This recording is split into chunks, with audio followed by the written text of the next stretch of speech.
Hello बच्चों, good morning. आज की तारीख है 10 जनवरी 2025। आज के करंट अफेयर क्वेश्चन और लल्लन टॉप प्रश्नों में आप सभी का स्वागत है। बच्चों, आज हम देखेंगे 10 जनवरी के 10 करंट अफेयर क्वेश्चन पूरी व्याख्या के साथ सॉल्व करेंगे और हर प्रश्न के नीचे 3 से 4 लल्लन टॉप क्वेश्चन रहेगा, जो कि कुछ सप्ताह या कुछ महीने पुराने करंट अफेयर क्वेश्चन होंगे, जिसका हम रिवीजन करेंगे। तो लगभग आज की क्लास में आप सभी को 60 से 65 क्वेश्चन देखने को मिल जाएगा। तो इतनी क्लास को देखने के लिए आप सभी हमारे साथ 25 मिनट तक बने रहेंगे। तो पूरी व्याख्या के साथ हम प्रश्नों को सॉल्व करने वाले हैं। अगर वीडियो में कोई प्रॉब्लम हो तो हमको ज़रूर बताएं। वीडियो अच्छी लगे तो प्लीज़ आप सभी से रिक्वेस्ट है, वीडियो को ज़्यादा से ज़्यादा लाइक शेयर कमेंट जरूर करें। चलिए पहला प्रश्न देखते हैं। हाल ही में नई खोजों के साथ कौन सा देश लिथियम भंडार वाला दुनिया का दूसरा शीर्ष देश बना है? तो इसका सही जवाब हो जाएगा दुनिया का लिथियम भंडार में दूसरा देश कौन बन गया है भंडारण के मामले में? तो यह बन गया है चीन। ऑप्शन डी हमारा सही हो जाएगा। इसकी अगर व्याख्या देखें तो तिब्बत जो क्षेत्र है या अभी जो है तिब्बत पर पूछे किसका अधिकार हो गया, तो चीन ने इस पर अधिकार कर लिया है और इसी तिब्बत क्षेत्र में जो है लिथियम के भंडार मिले हैं। ठीक है, और जो लिथियम का भंडार मिला है उस खदान का नाम रखा गया है स्पोड्यूमिन खदान। स्पोड्यूमिन खदान रखा गया है और इस खदान से जो है पूरे विश्व का 16.5% जो है लिथियम प्राप्त किया गया है, जो कि अब बात करते हैं कि पूरे विश्व में चीन का जो है लिथियम भंडार में दूसरा स्थान हो गया है। तो लिथियम भंडार में पूछे पहला स्थान किसका है, तो चिली का है। चिली देश आप सभी को पता है कहाँ पे है, तो यह जो है साउथ अफ्रीका महाद्वीप में है। कहाँ पे है, तो साउथ अफ्रीका महाद्वीप पे है। आप यहाँ पे जो ये वाला देखते हैं पूरी, तो ये होता है चिली। ठीक है, तो साउथ अमेरिका का यह देश है चिली, और दूसरे नंबर पर चीन हो गया है किसमें, तो लिथियम भंडार में। ठीक है, अब बात करते हैं लिथियम का परमाणु क्रमांक कितना होता है, तो 3 होता है। कितना, तो थर्ड, ये थर्ड हो जाएगा। ठीक है, तो तीसरा स्थान है। और पूछे कि लिथियम का परमाणु भार कितना है, तो 6.9 है। और विश्व में अगर पूछे कि या सबसे हल्की धातु कौन सी है, तो सबसे हल्की धातु है लिथियम। नेक्स्ट हमारा प्रश्न है, हाल ही में हिनरिच फाउंडेशन और आईएमडी के संधारणीय व्यापार सूचकांक 2024 में भारत को कौन सा स्थान मिला है? तो भारत को 32वां स्थान मिला है। हाल में भारतीय सेना ने किसके साथ संयुक्त विशेष अभ्यास वज्र प्रहार प्रारंभ किया है? तो यह यूएसए के साथ किया गया है। हाल ही में बैलन डी और 2024 का शीर्ष पुरस्कार किस महिला फुटबॉलर को प्राप्त हुआ है? तो एटाना बोनामाटी को मिला है। वहीं बात करें पुरुष में किसको मिला है, तो रोड्री को मिला है। नेक्स्ट हमारा प्रश्न है, हाल ही में केंद्रीय मंत्री पीयूष गोयल ने एक जिला एक उत्पाद दीवार का उद्घाटन कहाँ किया है? तो सऊदी अरब में किया है। दूसरा प्रश्न हमारा है, हाल ही में भारत और तालिबान के बीच शीर्ष स्तरीय वार्ता कहाँ हुई है? तो यह पहली बार हुई है तालिबान और भारत के बीच में। और यह बैठक कहाँ पे हुई है, तो यह दुबई में हुई है। ऑप्शन ए हमारा सही हो जाएगा। भारत और तालिबान के बीच में पहली शीर्ष स्तरीय वार्ता पूछे कहाँ पे हुई है, तो इसका आयोजन किया गया है यूएई शहर में, जो कि दुबई का शहर है। पूछे भारत की तरफ से इस बैठक में किसने भाग लिया था, तो विक्रम मिसरी जी ने इसमें भाग लिया था, जो कि वर्तमान में हमारे भारत के विदेश सचिव हैं। इसका उद्देश्य क्या है, तो इस वार्ता का उद्देश्य है, आप सभी को पता है कि पाकिस्तान और तालिबान के बीच जो है क्या हो रहा है, युद्ध हो रहा है। ठीक है, तो इसके बीच भारत को यह वार्ता जो किया गया है ये फ़ायदेमंद ही रहा है। तो इसका उद्देश्य है कि अफ़गानिस्तान में स्थिरता लाना। ठीक है, तो इस शीर्ष स्तरीय वार्ता के यही उद्देश्य है। तो पूछे कि अफ़गानिस्तान इसे क्या कहा जाता है, तो अफ़गानिस्तान को जो है हार्ट ऑफ एशिया कहा जाता है। क्या कहा जाता है, हार्ट ऑफ एशिया कहा जाता है। अफ़गानिस्तान की राजधानी का क्या नाम है, काबुल है। अफ़गानिस्तान में 2 दर्रे हैं जो कि इंट्री के लिए, मतलब अफ़गानिस्तान में जाने के लिए यहीं से जाया जाता है। एक तो खैबर है और दूसरा बोलन दर्रा है। पूछे सलमा बांध किस देश में है, तो यह अफ़गानिस्तान में है। और इसका निर्माण किसने किया था, तो भारत ने किया था। किसने, इंडिया ने इसका निर्माण किया था। और इसे ही दोस्ती का बांध भी कहा जाता है। ठीक है, नेक्स्ट हमारा प्रश्न है, हाल ही में दीपम 2.0 योजना किसने लॉन्च की है? तो यह आंध्र प्रदेश सरकार ने लॉन्च करी है। हाल ही में फिजी के सर्वोच्च नागरिक पुरस्कार honorary officer of the order of Fiji से किसे सम्मानित किया गया है? तो श्री श्री रविशंकर जी को सम्मानित किया गया है फिजी के सर्वोच्च नागरिक सम्मान से। हाल ही में launch you win mobile app का संबंध किससे है? तो यह संबंधित है टीकाकरण से संबंधित है। नेक्स्ट हमारा प्रश्न है, हाल ही में सीडीएस जनरल अनिल चौहान ने दूसरे भारतीय सैन्य विरासत महोत्सव का उद्घाटन कहाँ किया है? तो दिल्ली में किया है। तीसरा प्रश्न हमारा है, हाल ही में भारतीय परमाणु संस्थाओं पर लगे प्रतिबंधों को समाप्त करने की घोषणा किसने की है? तो जो भारतीय परमाणु संस्थान थे उस पर जो प्रतिबंध लगा था उसको समाप्त करने की घोषणा किसने करी है? तो ऑप्शन डी हमारा सही हो जाएगा, यूएसए ने करी है। इसकी अगर पूरी व्याख्या देखें तो प्रश्न बड़ा है, इसमें व्याख्या भी बहुत ज़्यादा है। प्रश्न है, भारत में 2 बार परमाणु परीक्षण किया गया था, ठीक है। पहला वाला करा जाता है 1974 में। किस नाम से? तो ऑपरेशन स्माइलिंग बुद्धा के नाम से किया गया था। कहाँ पर किया गया था? पोखरण राजस्थान में किया गया था। इस टाइम पे 1974 में हमारे देश की पीएम कौन थी? तो इंदिरा गांधी जी थी। और दूसरा वाला जो ऑपरेशन किया गया था, परमाणु परीक्षण किया गया था, 1998 में किया गया था। और यह परमाणु परीक्षण जो है किया गया था किस नाम से? ऑपरेशन शक्ति। पहला ऑपरेशन स्माइलिंग बुद्धा और दूसरा ऑपरेशन शक्ति नाम से किया गया था। पहले वाले में इंदिरा गांधी जी थी, दूसरे वाले में कौन थे? अटल बिहारी वाजपेयी जी हमारे देश के पीएम थे, ठीक है। और दोनों परीक्षण कहाँ हुआ था? पोखरण में ही हुआ था। इसी के बाद से ही पहला वाला जब किया गया था उसी के बाद से ही जो विकसित देश थे या शक्तिशाली देश थे, उन्होंने भारत के जो परमाणु संस्थान थे उस पर जो है क्या कर दिया था? बैन कर दिया था, ठीक है। जैसे यूएसए, ब्रिटेन, जर्मनी, ये सभी देश जो है भारत के जो परमाणु संस्थान थे उसको क्या कर दिया था? बैन कर दिया था, ठीक है। लेकिन 2008 में जब हमारे देश के पीएम कौन थे? मनमोहन सिंह जी थे। तो एक समझौता होता है 123 समझौता, और यह समझौता किसके बीच होता है? भारत और यूएसए के बीच में होता है। भारत की तरफ से पीएम मनमोहन सिंह जी भाग लेते हैं और वहीं यूएसए की तरफ से जो राष्ट्रपति थे उस टाइम पे जॉर्ज बुश, इन दोनों ने इस समझौते में भाग लिया था। और इसमें मनमोहन सिंह जी ने कहा था कि यूरेनियम का हम प्रयोग जो है परमाणु हथियार बनाने में नहीं करेंगे, सिर्फ बिजली संयंत्र बनाने में इसका प्रयोग करेंगे। तो इस पर जॉर्ज बुश ने सहमति जताई थी, ठीक है, मैं जो है जो ये तुम्हारे पर बैन लगा है इसको हटा दूंगा। अभी जो है मनमोहन सिंह जी के निधन हो जाता है और इसके बाद जो है भारतीय परमाणु संस्थान पर जो बैन लगा था इसको जो है बैन लगा था इसको समाप्त कर दिया गया, ठीक है। तो ये आपको याद रखना है, ठीक है। तो किसने बैन हटा दिया? यूएसए ने हटा दिया। अब बात करते हैं मनमोहन सिंह जी को अगर पूछे कि हमारे देश का सेकंड सर्वोच्च पुरस्कार कब मिला था, तो 1987 में मिला था। उनकी फेमस पुस्तक का क्या नाम है? Changing India. और ये हमारे देश के पीएम कब से कब तक थे? तो 2004 से 2014 के बीच में थे, ठीक है। नेक्स्ट अगर प्रश्न देखें तो, हाल ही में हवाई अड्डों और प्रवेश के अन्य बिंदुओं पर विकिरण खतरे का आकलन करने के लिए पाथ ऐप किसने लॉन्च किया है? तो IAEA ने लॉन्च किया है।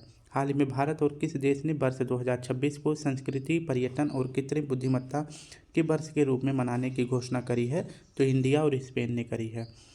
हाल ही में इसरो ने पहला एनालॉग अंतरिक्ष मिशन कहाँ प्रारंभ किया है? तो लेह में किया है। पहले एशियाई बौद्ध शिखर सम्मेलन का उद्घाटन कहाँ हुआ है? तो नई दिल्ली में हुआ है। चौथा प्रश्न है, हाल ही में रानी हतशेपसुत से जुड़ी मंदिर की खोज कहाँ हुई है? तो रानी हतशेपसुत से जुड़ी जो मंदिर की खोज हुई है ये कहाँ पर हुई है? यह मिस्र में हुई है, ठीक है। और ये लगभग जो है 1539 से लेकर 1292 ईसा पूर्व के मध्य यह मंदिर बताई जा रही है। रानी हतशेपसुत, इनसे जुड़े जो मंदिर है अगर पूछे इसकी खोज कहाँ हुई है तो मिस्र के नील नदी के पश्चिम तट पर इसकी खोज हुई है। और यह मंदिर कितना लगभग पुराना बताया जा रहा है? तो यह लगभग 1539 से 1292 ईसा पूर्व के मध्य यह मंदिर बताया जा रहा है जिसकी खोज मिस्र में हुई है। बात करते हैं मिस्र की राजधानी का नाम है काहिरा। नील नदी का वरदान अगर पूछे किसे कहा जाता है तो मिस्र को कहा जाता है। मिस्र में ही COP27 की बैठक हुई थी और यह किस जगह पे हुई थी? तो शर्म अल शेख में हुई थी, ठीक है।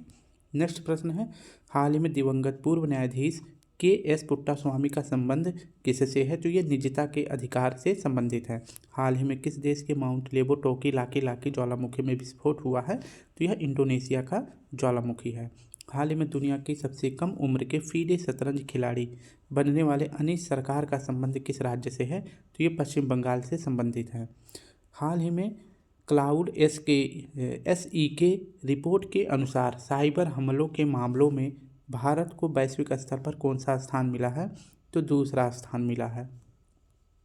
इसकी अगर व्याख्या देखें तो एक रिपोर्ट जारी होती है जिसका नाम है साइबर हमलों के लिए, ठीक है। और यह रिपोर्ट कौन जारी करता है, तो क्लाउड SE यह जो है रिपोर्ट जारी करता है। और इसमें बताया गया है कि पूरे विश्व में भारत की रैंक साइबर हमले में कौन सा है। तो पहला स्थान अगर पूछे किसका है, तो सबसे ज़्यादा हमले किस देश में हुए हैं, USA में। यहाँ पे 140 कंपनियों पे जो है 2024 में हमला हुआ है, मतलब साइबर अटैक हुआ है। वहीं भारत का पूछे कौन सा स्थान है, तो भारत का दूसरा स्थान है पूरे विश्व में। और पूरे भारत में अगर पूछे कितने संस्थानों पे साइबर हमला हुआ है, तो 95 संस्थाओं पर जो है यह अटैक हुआ है, ठीक है। तो पहला दूसरा रैंक याद रखना है। कुछ महत्वपूर्ण रैंक में देख लेते हैं भारत की क्या रैंक है।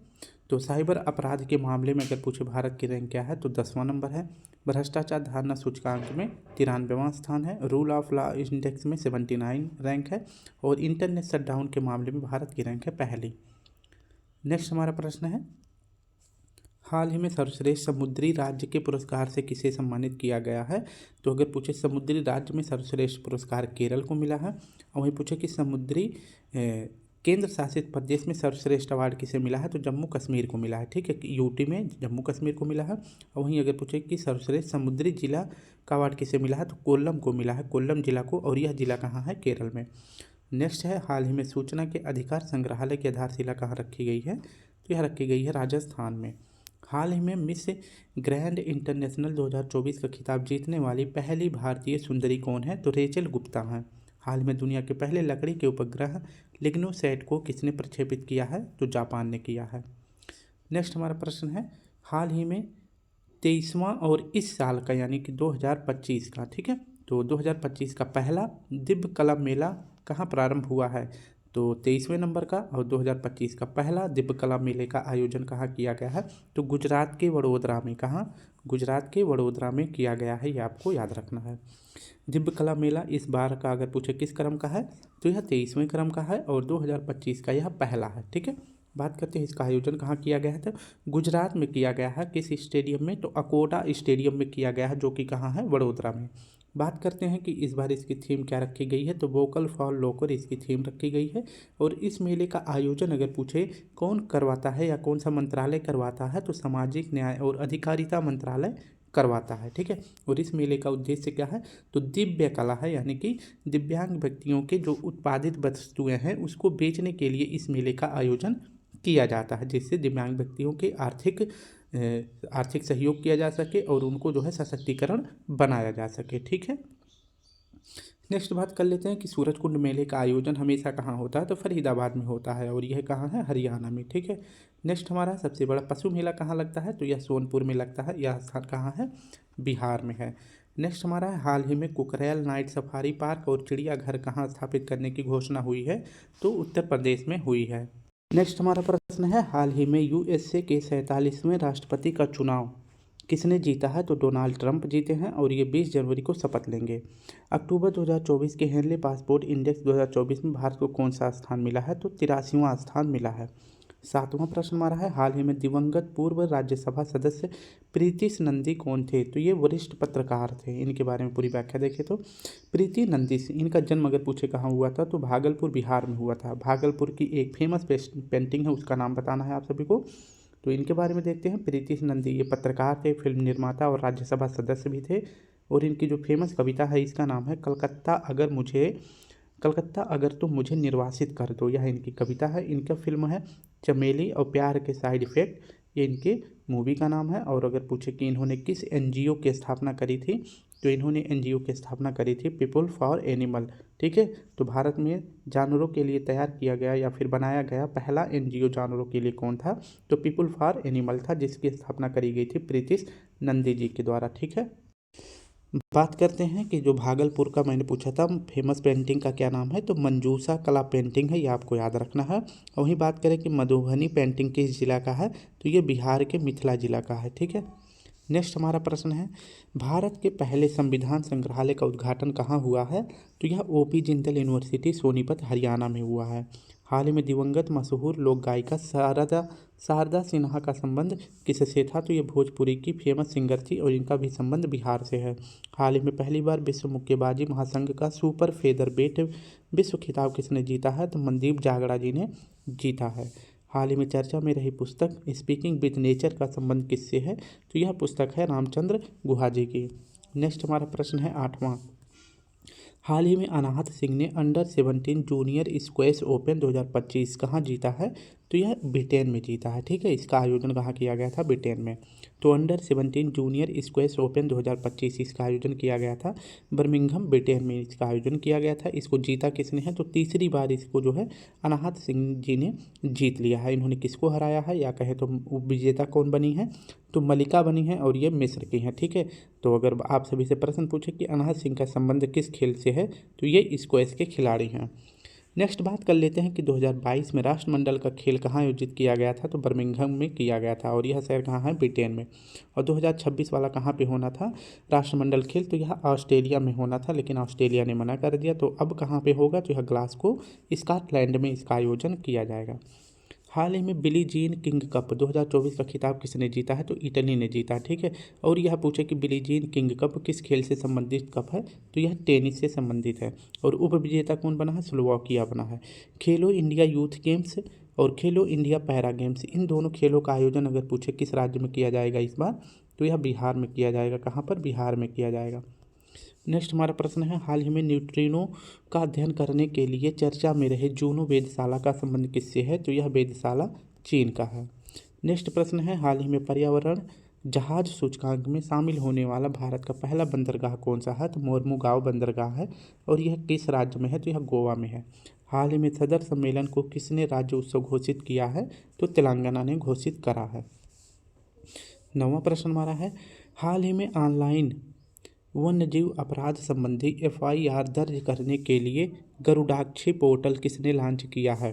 तो ऐसा किया गया है कर्नाटक सरकार के द्वारा। ठीक है, तो ऑप्शन भी हमारा सही हो जाएगा। बात करते हैं गरुड़ाक्षी पोर्टल, इसको किसने लॉन्च किया है? तो कर्नाटक सरकार ने लॉन्च किया है। इसका उद्देश्य क्या है?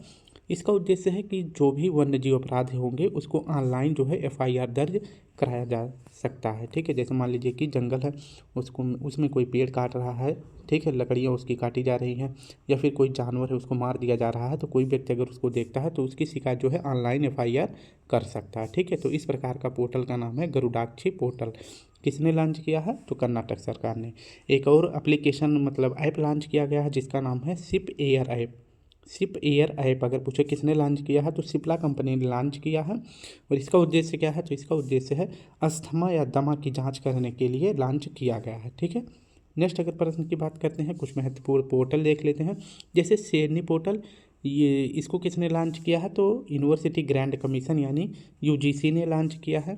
प्रवाह ऐप अगर पूछे किसने लॉन्च किया है, तो यह RBI ने लॉन्च किया है, ये आपको याद रखना है।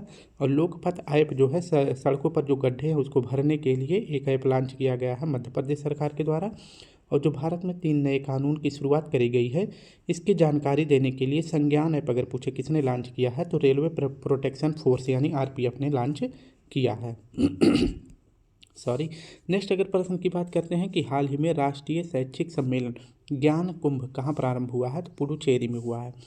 विश्व ऑडियो विजुअल शिखर सम्मेलन 2025 यह कहाँ आयोजित हुआ है? तो नई दिल्ली में। हाल ही में अमेरिकी व्हाइट हाउस की पहली महिला चीफ ऑफ स्टाफ किसे नियुक्त किया गया है? तो सूसी बिल्स को किया गया है। देश की दूसरी जल मेट्रो परियोजना कहाँ प्रारंभ हुई है? तो दूसरी पूछ रहा है मंगलुरु में हुआ है, और पहली पूछे कहाँ पे हुआ है? तो यह कोच्चि में हुआ है।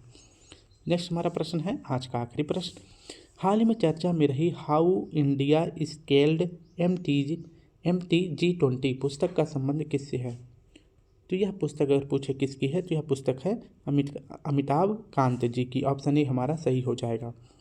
हाउ इंडिया स्केल्ड MTG20 यानी भारत ने G20 के आयोजन को सफल कैसे बनाया। ठीक है, तो भारत में अगर पूछे G20 की बैठक कब हुई थी? तो 2023 में हुआ था। ठीक है, 2023 में हुआ था, यह आपको याद रखना है।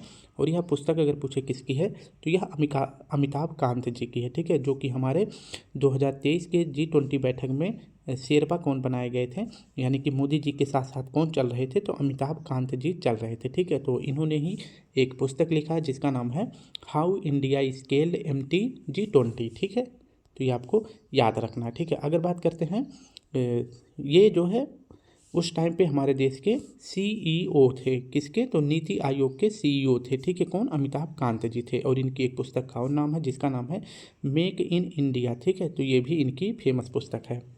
नेक्स्ट बात कर लेते हैं कि जब भी G20 2023 में हमारे यहाँ पे आयोजित किया गया था, तो उस टाइम पे इसका थीम रखा गया था एक धरती एक परिवार एक भविष्य, ठीक है, जिसे वसुधैव कुटुंबकम थीम भी रखा गया था, ठीक है, ये आपको याद रखना है। अगर पूछे वर्तमान में नीति आयोग के CEO कौन है, तो वर्तमान में अगर पूछे कौन है, तो BVR सुब्रमण्यम जी हैं, ठीक है। और नीति आयोग के अगर पूछे उपाध्यक्ष कौन है, उपाध्यक्ष पूछे तो कौन है, तो सुमन बेरी जी हैं, कौन है, सुमन बेरी जी हैं। और नीति आयोग के अध्यक्ष पूछे कौन है, यानी हेड कौन होते हैं, तो जो वर्तमान में PM होते हैं वही अध्यक्ष होते हैं, ठीक है। तो वर्तमान में अगर पूछे PM कौन है, तो PM मोदी जी हैं, ठीक है, तो ये आपको याद रखना है। CEO BVR सुब्रमण्यम जी हैं, उपाध्यक्ष सुमन बेरी हैं, और अध्यक्ष कौन है, PM हैं, ठीक है, जो कि मोदी जी हैं, ठीक है, ये आपको इतना याद रखना है। अब बात करते हैं G20 2024 का आयोजन कहाँ किया गया है, तो यह ब्राज़ील में किया गया, कहाँ पर, ब्राज़ील में किया गया है, ये भी आपको याद रखना है। नेक्स्ट बात करें, हाल ही में पहली बार स्पेशल ओलंपिक एशिया पैसिफिक बोके और बॉलिंग प्रतियोगिता कहाँ आयोजित की हुई है, तो यहाँ नई दिल्ली में हुई है। और इसका शुभारंभ अगर पूछे किसने किया है, जगदीप धनखड़ जी करे हैं, जो कि वर्तमान में हमारे देश के उपराष्ट्रपति हैं। झूलन गोस्वामी स्टेडियम कहाँ स्थापित हुआ है, तो झूलन गोस्वामी स्टेडियम यहाँ स्थापित हुआ है ईडन गार्डन में। और ईडन गार्डन अगर पूछे किस राज्य में है, तो कोलकाता में है, यानी पश्चिम बंगाल में है। हाल ही में बिम्स्टेक ऊर्जा केंद्र कहाँ स्थापित करने के लिए समझौता हुआ है, बेंगलुरु में। हाल ही में संयुक्त राष्ट्र जल वायु परिवर्तन सम्मेलन यानी COP29 कहाँ प्रारंभ हुआ है, तो यह हुआ है बाकू अजरबैजान में, ये आपको याद रखना है, ठीक है। तो स्टूडेंट, इस प्रकार से हमने अपने सभी प्रश्नों को पूरी व्याख्या के साथ जो है 20 से 21 मिनट में ही समाप्त कर लिया है। अगर वीडियो अच्छी लगी तो प्लीज़ आप सभी से रिक्वेस्ट है, वीडियो को लाइक करें, शेयर करें, कमेंट करें। कल फिर मिलते हैं, तब तक के लिए आप सभी को प्यारा सा जय हिंद, जय भारत।